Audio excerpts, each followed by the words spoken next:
নমস্কার বন্ধুরা, গল্পের ঝোলের গল্পের চ্যানেলে সবাইকে জানাই স্বাগত। আজ আমি আপনাদের সুচিত্রা ভট্টাচার্যের লেখা গল্প টান শোনাচ্ছি।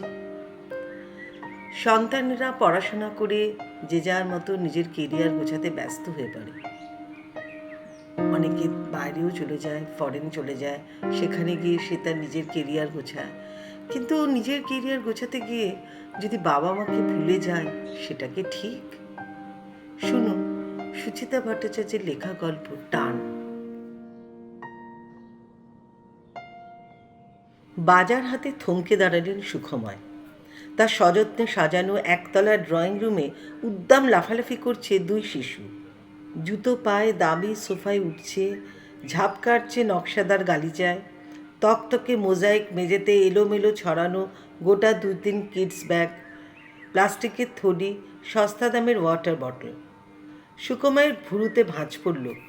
তুই কোত্থেকে? এই এলাম। সুকুমারের প্রশ্নের সরাসরি জবাব দিল না অমল। দাঁত ছড়িয়ে হাসল। ধরো তোমাদের দেখতে, বুড়ো বুড়ি একলাটি পড়ে আছো। সুকুমার একটুও প্রীত হলেন না। বাইরে থেকেই এখানকার কলরব কানে বাজছিল। কলরব নয়, যাকে বলে তাণ্ডব। তার তপবনের মতন প্রশান্ত গৃহ আর্তনাদ করছে শিশুদের হুরুদ্যমে। তখনও কি চাই বুঝেছেন?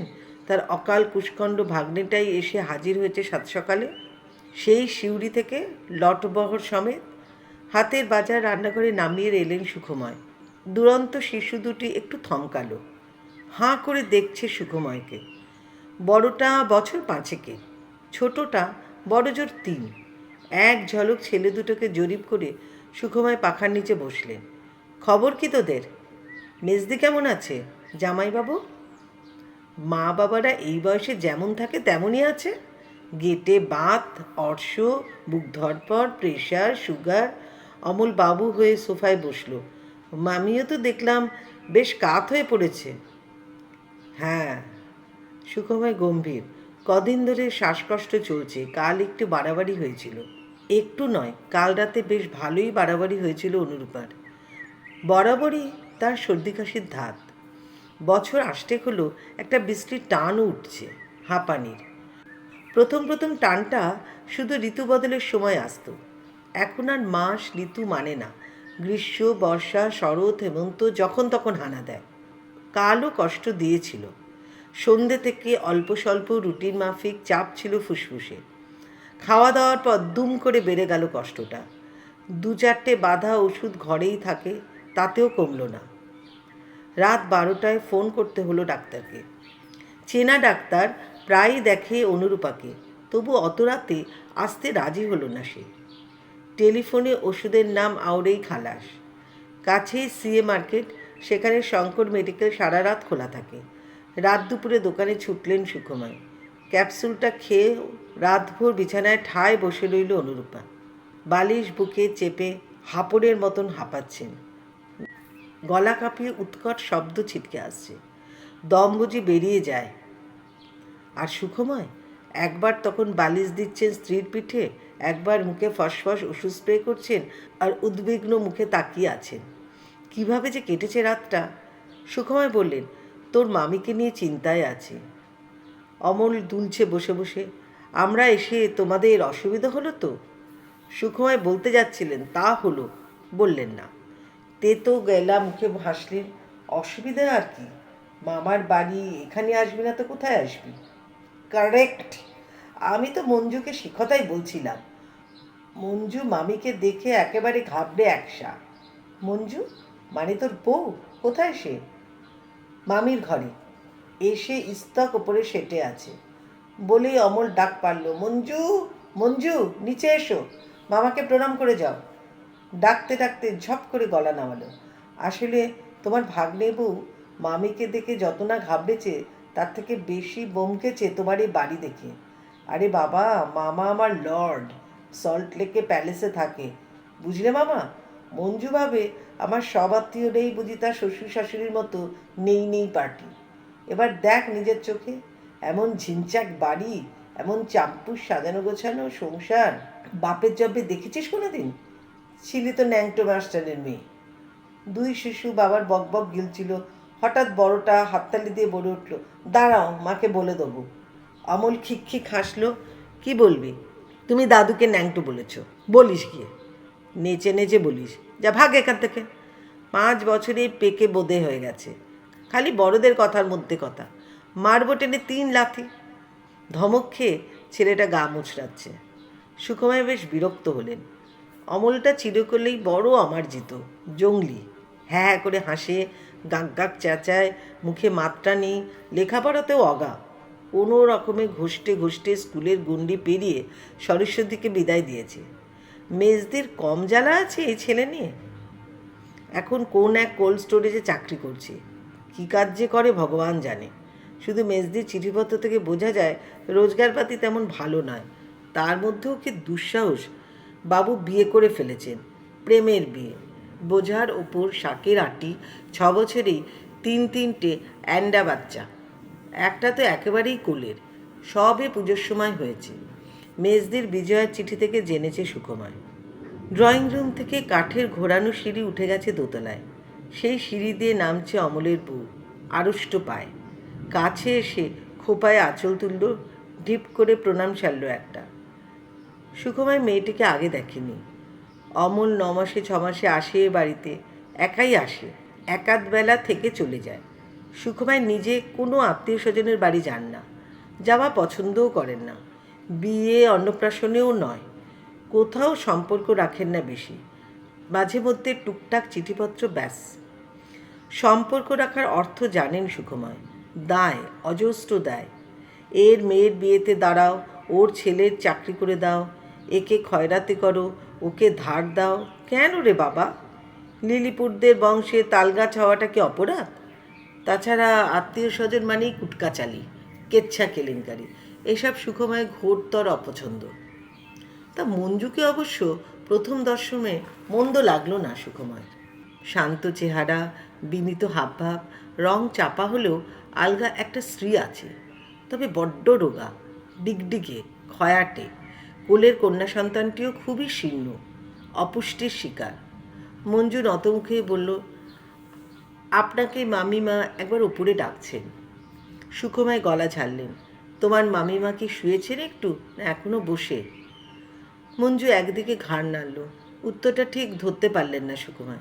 সিঁড়ি অবধি গিয়েও ঘুরলেন মঞ্জু দিকে। তোমার বাচ্চারা কিছু খেয়েছে? অমলি আগ বাগিয়ে উত্তর দিল, তুমি ভেবো না মামা, ওরা ঠিক খেয়ে নেবে।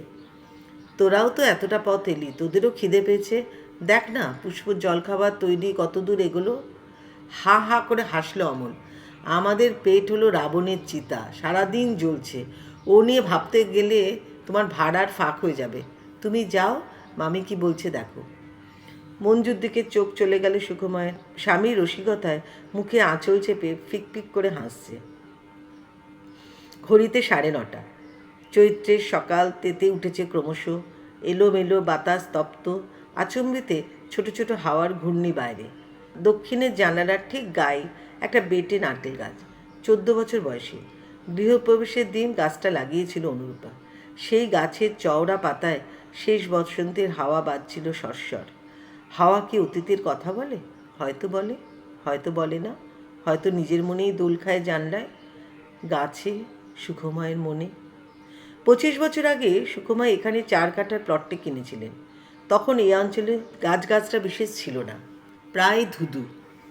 বিশাল বিশাল মেছো ভেরি বোজানো হয়ে সবে তখন শহর এদিকে গায়ে গতরে বাড়ছে। মাটিতে চিকচিক করে বালি, লোক বসেদি খুব কম। কলকাতার সঙ্গে সুতোর যোগ রাখে একটা দুটো বাস। এত ফাঁকা চারিদিক যে লোকজন সহজে বাড়িঘর বানাতে সাহস পায় না। সেটা অবশ্য সাপে বড়ই হয়েছিল। এখনকার হিসেবে জলের দরে জুটে গিয়েছিল জমিটা। তবে সুখময়ও তক্ষুনি বাড়ি করেননি, হলেন অনেক পরে। সাউথ ইস্টার্ন রেলের জেনারেল ম্যানেজার হয়ে রিটায়ার করার 6 বছর আগে রামপুর হাটের জমি বাড়ির নিজের অংশ বেচে দিয়ে।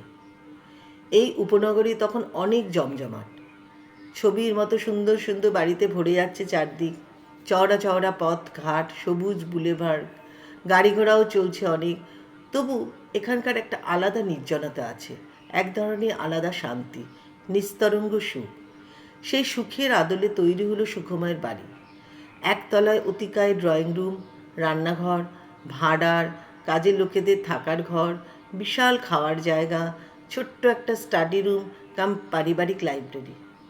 ওপরে 3টে পৃথক পৃথক ব্লক। প্রতিটি ব্লক এক একটা স্বয়ংসম্পূর্ণ ওয়ান রুম ফ্ল্যাট। সুখময়দের, বাবিনের, ছোট্টুর, এছাড়া মন ভানানো এক পূর্ব দক্ষিণ খোলা বারান্দা। বাড়ির নাম হলো স্বপ্নাতীত। বাড়ি থেকে খুশিতে পাগল হলেন অনুরূপা, 2 ছেলেও।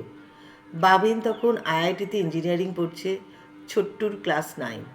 বিপুল উৎসাহে 2 ভাই ছুটে ছুটে এখান ওখান থেকে ফুল গাছ এনে লাগাচ্ছে।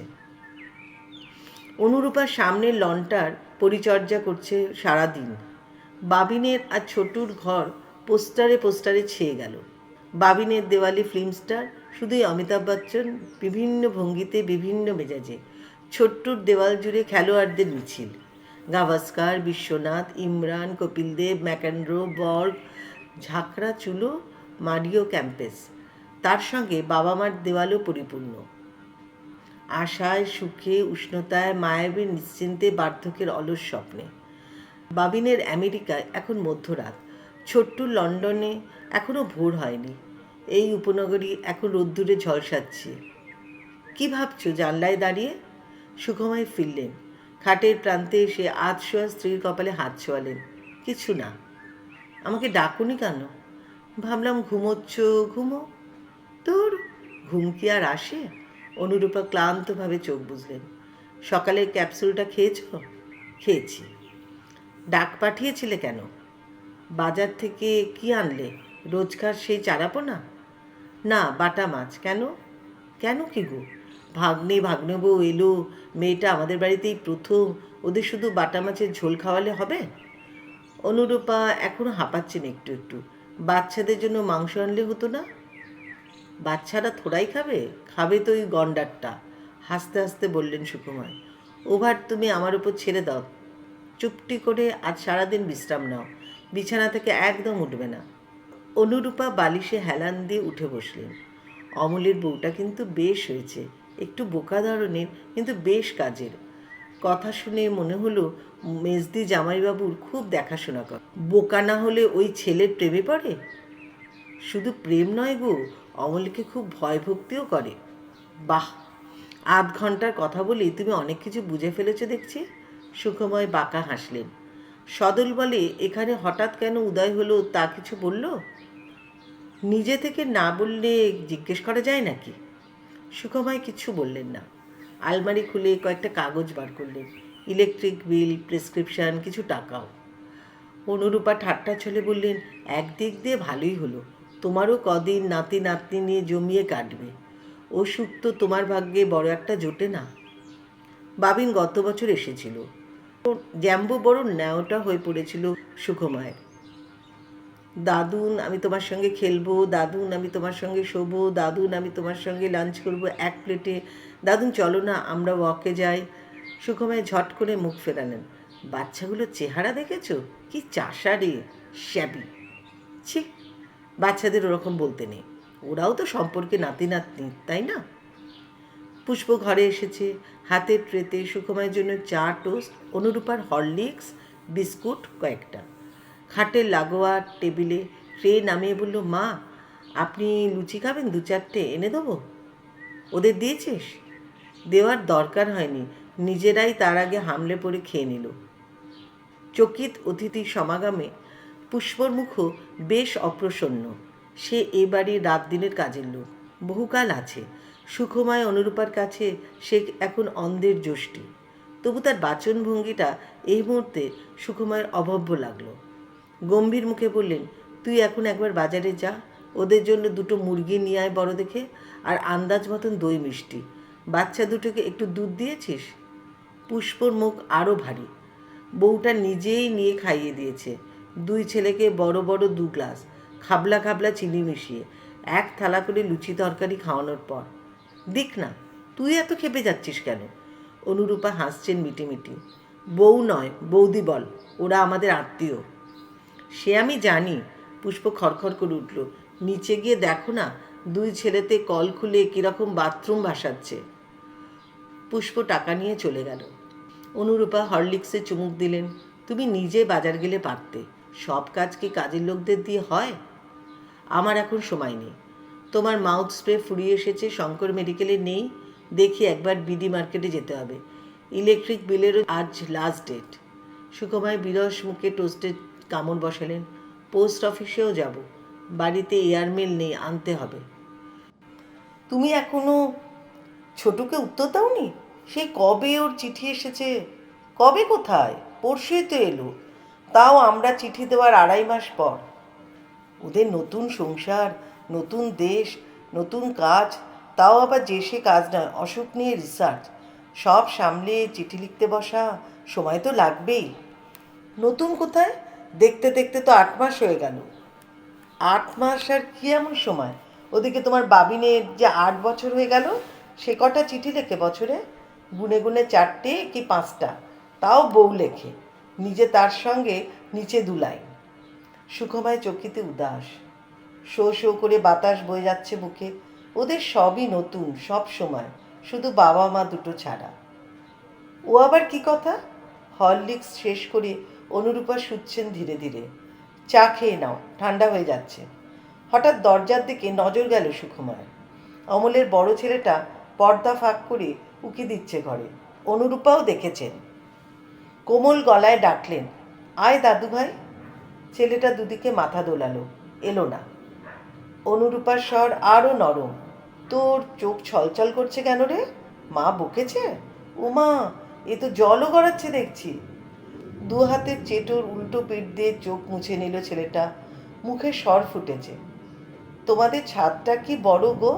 আমি আর ভাই চুপি চুপি গিয়ে দেখে এসেছি। তাই? আর কি দেখলি? ছাদের ফুল গাছগুলো দেখেছিস? হ্যাঁ, ভাই না একটা ফুল ছিঁড়েছে, লাল ফুল। পর্দা সরিয়ে 2 পা এগোলো ছেলেটা। আমরা কোন ঘরে থাকবো ঠাম্মা? মা তোমাকে জিজ্ঞেস করতে বলল। বনু ঘুমিয়ে পড়েছে তো? এ মা, ছি ছি, তুমি কি যে করো না। অনুরূপা অপ্রস্তুত মুখে স্বামীর দিকে তাকালেন।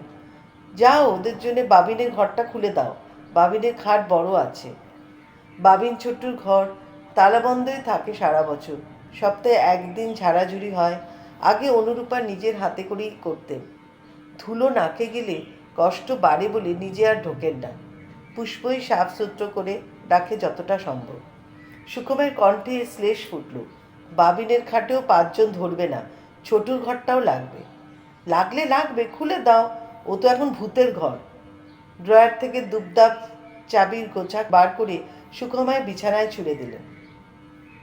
অনুরূপার পলকা আদিক্ষেতা তার মোটেই মনোপুত নয়। উফ, ওই মায়াবী ঘর দুটো এখন তছনছ করবে কমল, গ্রাম্য গন্ধ ছড়িয়ে দেবে চারিদিকে। সুখময় দরজার দিকে এগোলেন। পুষ্প ফিরু, ওকে দিয়েই খুলিয়ে নিও, আমি বেরোচ্ছি। দুপুরে অমলদের আসার প্রকৃত কারণটা জানা গেল। অমলই বলল খাওয়ার সময়। অমলের বড় ছেলেটার চোখে কী সব গণ্ডগোল হয়েছে। ছেলেকে বড় ডাক্তার দেখাতে এনেছে কলকাতায়। সারাক্ষণই নাকি চোখ ছলছল করে, জল পড়ে, মাঝে মাঝে যন্ত্রণাও হয়। সিউড়িতে 2-3 জন ডাক্তারকে দেখিয়েছিল, তাদের এক একজনের এক এক মত। কেউ বলে গ্ল্যান্ডের গণ্ডগোল, কেউ বলে নার্ভের, কেউ বলে কর্নিয়ার। ওখান থেকে এক ডাক্তার চিঠি দিয়ে দিয়েছে, তার সুপারিশেই দেখাবে বড় ডাক্তারকে। ডাক্তারটির নাম সুরেন সরকার, পিজির প্রফেসর। শোনা শোনা নাম, ছোটুর মুখে সুখময় শুনেছেন বোধহয়। স্টাডি রুমে এসে সুখময় একটা সিগারেট ধরালেন। খাওয়া দাওয়ার পর এ ঘরে বসে মৌজ করে একটা সিগারেট খান। আগে দিনে 20-25টা হয়ে যেত, এখন নেশাটা অনেক কমিয়ে এনেছেন। দুপুরে রাতে খাওয়ার পর একটা করে, আর সারা দিনে বড়জোর 2-3টে। এবার ভাবছেন ছেড়েই দেবেন অভ্যেসটা। একটু জোরে হাঁটলেই আজকাল একটা চিনচিনে হালকা ব্যথা হয় বুকে, হাঁপিয়েও যান বড় তাড়াতাড়ি। ব্যথার কথাটা অনুরূপাকে বলেননি। মিছিমিছি মানুষের উদ্বেগ বাড়িয়ে কী লাভ? একেই তো নিজের জ্বালায় জ্বলে মরছে বেচারা। দুপুরের বাতাস বাইরে থম মেরেছিল অনেকক্ষণ। হঠাৎই একটা ঝাপটা দিল যেন। খোলা জানলা দিয়ে কিছু ধুলোবালি উড়ে এলো, শুকনো পাতারা ছুটছে রাস্তায়। সুখময় উঠে জানলাটা টেনে দিলেন।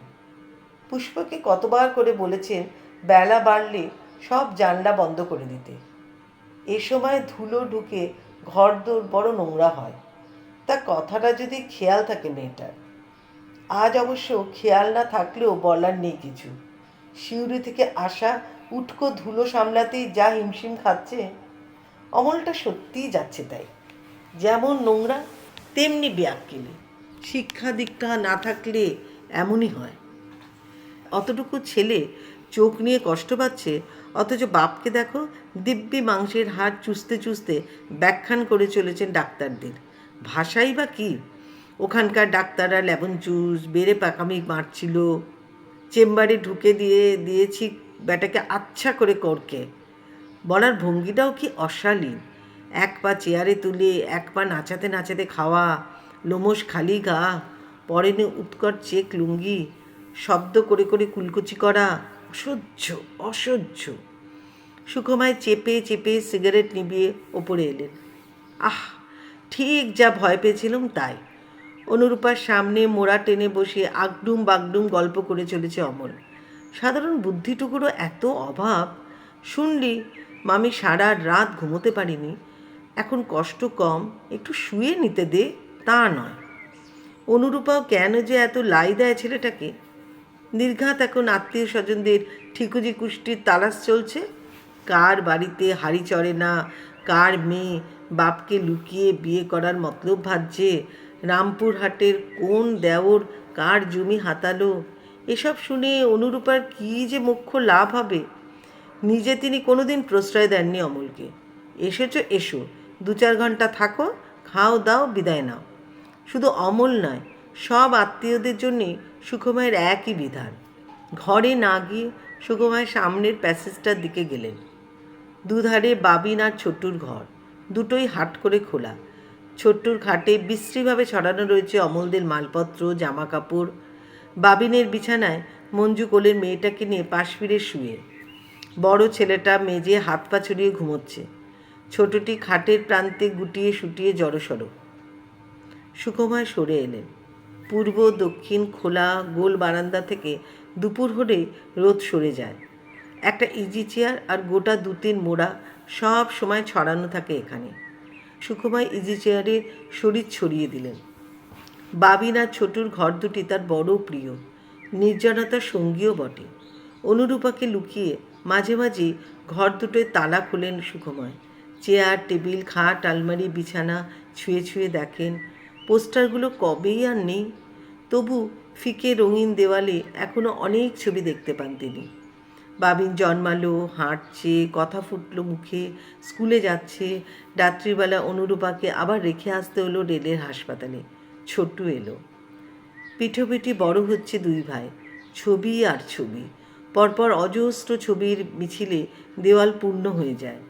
বাবিন আমেরিকা থেকে বিয়ে করতে হলো, বউ নিয়ে চলে যাচ্ছে। ছোট্টুর লন্ডনে রিসার্চ করতে যাওয়ার সুযোগ এসে গেল। নিজের পছন্দ করা মেয়েকে বিয়ে করে সেও চলে গেল বাইরে। কখনো এয়ারপোর্টে গিয়ে হাত নাড়ছেন সুখময়, কখনো হাত বাড়িয়ে জড়িয়ে ধরছেন ছেলেদের, নাতিকে। সব সব মুহূর্তে এই দুটো ঘরে যেন বন্দি হয়ে আছে।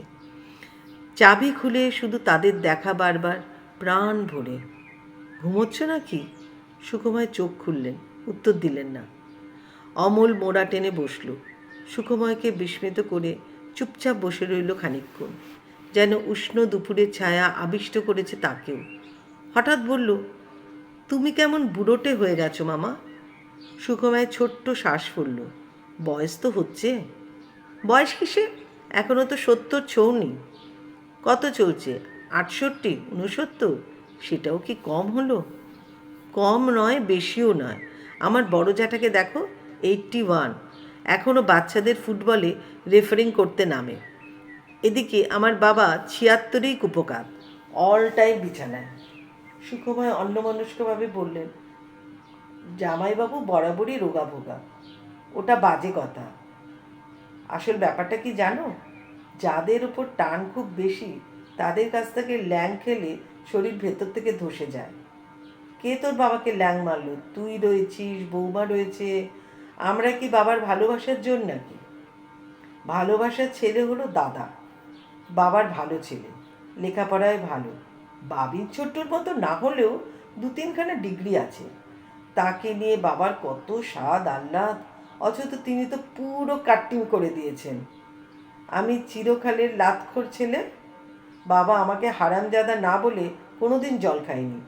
সে আমার মুখটা 24 ঘন্টা দেখতে বাবার ভালো লাগে? মেজদির চিঠিতে এই কথাটা জেনেছিলেন সুকুমার, তবু প্রশ্ন করলেন, নির্মল কি পার্টিশন করে নিয়েছে? পার্টিশন মানে? পুরো পাঁচিল গেঁথে ফেলেছে, 10 ইঞ্চির দেওয়াল, একেবারে বউয়ের ভেড়া হয়ে গেছে। বাবার একটা হার্ট অ্যাটাকের মতো হলো, রাস্তায় রেখে বললাম একবার চোখের দেখাও দেখতে এলো না। এলে যদি মাল্লু ছাড়তে হয়। পুজোর সময় মাকে হাতে করে একটা কাপড় পর্যন্ত দেয় না। সুখময় হালকা চালে বললেন, ভালোই তো, তুই বাবা মাকে দেখছিস, তোর পুণ্যি বাড়ছে। পাপ পুণ্যি বুঝি না মামা। আমার মোটা বুদ্ধি বলে, যে বাপ মা খাইয়ে পরিয়ে বড় করেছে তারা বুড়ো হলে আমাদেরকে তাদের দেখতে হবে। এ কোনো দয়া ফায়ার ব্যাপার নয়, পুরো হিসাবের করি। জুতো ঝ্যাঁটা যাই মারুক, খেতে পড়তে তো দিয়েছিল, সেই লোনটা শোধ করতে হবে না? কথাটা সামান্য বিঁধল সুখময়কে। কোথায় যে ঠিক বিঁধল বুঝতে পারলেন না। অমল দুম করে প্রশ্ন করে বসল, বাবিন শুনলাম আর নাকি ফিরছে না? মামি বলছিল কী সব গ্রিন কার্ড বার্ড পেয়ে গেছে। তা পেয়ে তবে ফিরবে না এমন কথা তো বলেনি। বলতে গিয়েও ঠিক ঠিক জোর ফুটল না সুখময়ের গলায়। স্ত্রীর ওপর মনে মনে বিরক্তই হলেন তিনি। অমলকে এত কথা বলার কী দরকার ছিল? অমলের কৌতূহলের শেষ নেই, সে আবার খোঁচা দিল, তবে তুমি নিশ্চিন্তে থাকো মামা, ছোট্ট বিদেশে পড়ে থাকতে পারবে না, ও যা মামির কোলঘাসা। সুখময় শক্ত হলেন, ওদের যদি বিদেশে ভালো লাগে নিশ্চয়ই থাকবে, এ দেশে তেমন স্কোপই বা কোথায় ওদের জন্য। তা ঠিক, না ফেরাই উচিত। এত ভালো ছেলে ওরা। অমল বিজ্ঞের মতো রায় দিল। আমি তো মঞ্জুকে বলি, তুমি শুধু আমাদের ফ্যামিলির 2টো স্যাম্পল দেখলে, এক আমি ডিগবাজি খেয়ে খেয়ে ধপাস পার্টি, আর এক বউয়ের পাশে ল্যাজ নাড়ানো দিগ্গজ দাদা মাদুর পাতা মাস্টার। যদি খাঁটি জুয়েল দেখতে চাও আমার মামার ছেলেদের দেখো, কি ভদ্র, কি অমায়িক ব্যবহার, কোনো পরীক্ষায় কখনো ফার্স্ট ছাড়া সেকেন্ড হয়নি। কিছুটা অতিরঞ্জিত হলেও কথাটা খুব মিথ্যে নয়। বাবিন হাই সেকেন্ডারিতে 3rd হয়েছিল, ছোট্টু মেডিকেলের জয়েন্ট এন্ট্রান্সে 2nd। 2 ছেলের পেছনে কম পরিশ্রম কম অর্থব্যয় করেননি সুখময়। তার সব চেষ্টা আজ সার্থক। ছোটবেলা থেকে ছেলেদের নিখুঁতভাবে পথ দেখাতে পেরেছেন বলেই না আজ তিনি এক সফল পিতা। 2 পুত্রবধূ তার শিক্ষিত, মার্জিত। বাবিনের বউ ওখানে একটা স্কুলে চাকরি করছে, ছোট্টুর বউ তো ছোটুর মতোই ডাক্তার। সুখের প্রাচুর্যে সাফল্যে সব দিক দিয়ে পরিতৃপ্ত সুখময়। তবু কেন যে বুকটা চিনচিন করে ওঠে হঠাৎ হঠাৎ এই নির্জন অপরাহ্ন বেলায়? কি লিখলাম শুনবে না? অনুরূপা রাতের খাওয়া সারছিলেন, 2টো রুটি, অল্প মুরগির মাংস। তার জন্য স্টুয়ের মতো করে আলাদা মাংস রেঁধেছে পুষ্প। এমনিতে অনুরূপা পাতলা রান্না ভালোবাসেন, কিন্তু আজ ঠিক গলা দিয়ে নামছিল না তার। একটা চোরা ভয় শিরদাঁড়া ছুঁয়ে যাচ্ছে। আবার যে কখন কালকের মতো এসে পড়ে কষ্টটা। সুখময় অসহিষ্ণুভাবে বললেন, কি হলো শুনবে? পড়বো না মুখ বন্ধ করে দেব? অনুরূপা ফোঁস করে শ্বাস ফেললেন, কি আর শুনবো? লিখেছ তো সেই বাঁধা গ, আমরা ভালো আছি, তোমরা কেমন আছো? মাঝে তোমার মায়ের শরীর খারাপ হয়েছিল, সেই হাঁপের টান এখন মোটামুটি আছে, তোমরা আমাদের জন্য দুশ্চিন্তা করো না। সুখময় ঈষৎ ক্ষুণ্ণ হলেন, আর কিছু লিখি না আমি? বলো আর কি লেখো? সুখময় তীব্র চোখে স্ত্রীর দিকে তাকালেন, লিখে দেবো? তোমার জন্য সারা রাত জেগে বসে থাকতে হয়, তোমার চোখ মুখ ঠেলে বেরিয়ে আসছে। আমি কি বলেছি ওসব লিখতে? তাহলে কি লিখবো? লিখবো স্নেহের ছোট্টু, তুমি একদা গেটের সামনে যে কৃষ্ণচূড়া গাছটা পুঁতেছিলে তাতে ফুল আসিয়াছে, তোমার দাদার লাগানো পলাশ গাছেও 2টি গাছের ফুলে আমাদের গেটের সম্মুখভাগ লাল হয়ে আছে। অনুরূপা খাওয়া বন্ধ করে স্বামীর দিকে তাকালে। সত্যি কথা স্বীকার করতে এত ভয় পাও কেন তুমি? যা লিখেছ এছাড়া সত্যিই কি কিছু লেখার আছে? চিঠি লেখা মানে তো এখনও জ্যান্ত আছি সেটা জানানো, আর কি? সুখময় নিশ্চুপ হয়ে গেলেন। ইয়ারমেলের মুখ জুড়লেন ধীরে ধীরে।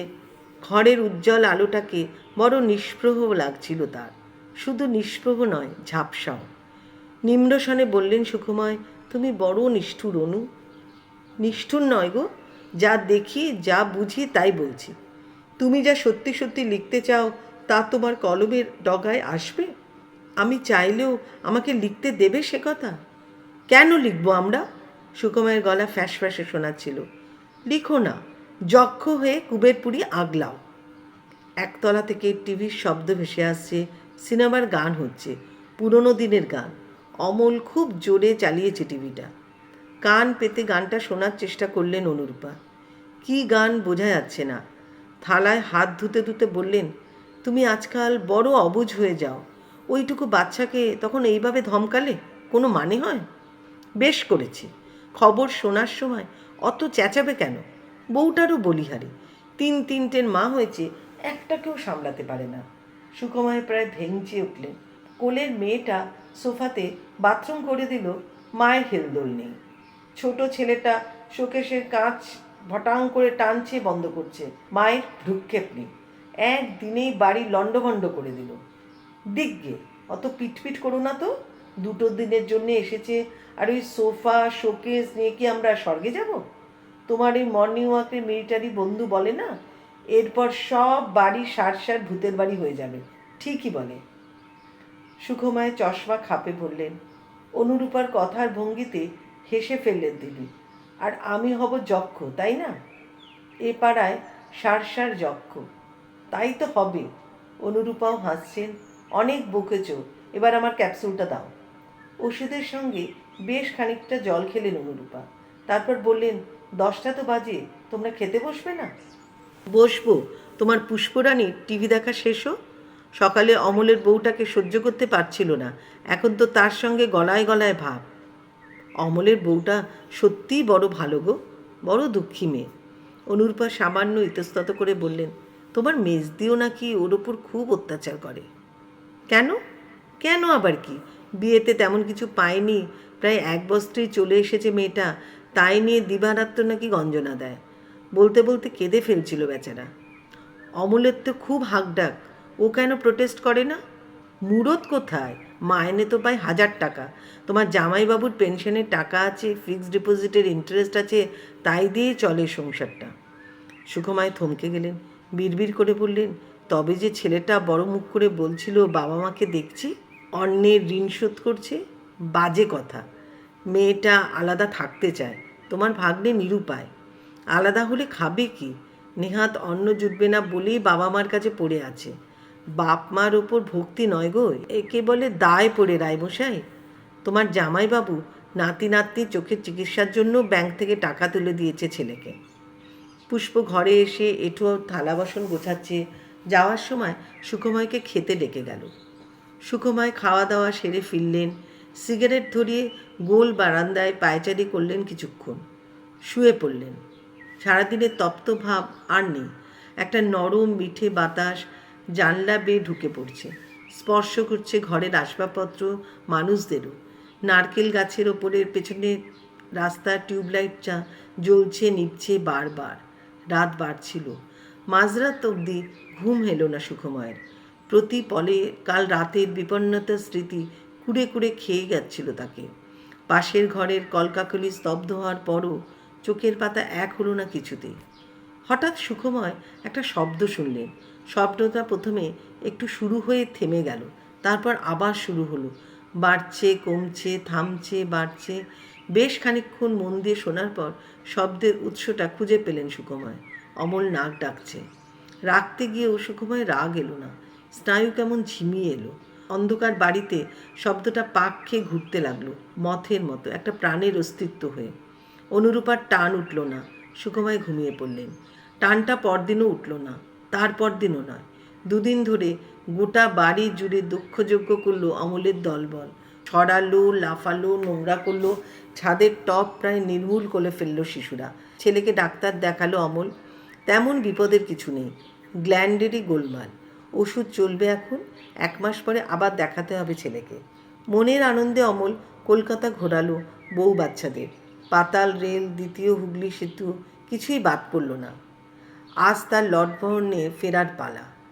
দুপুর 2টোয় বাস ধর্মতলা থেকে। পথে খাওয়ার জন্য কোচর বেঁধে টিফিন দিয়ে দিলেন অনুরূপা নিজের হাতে তৈরি করে।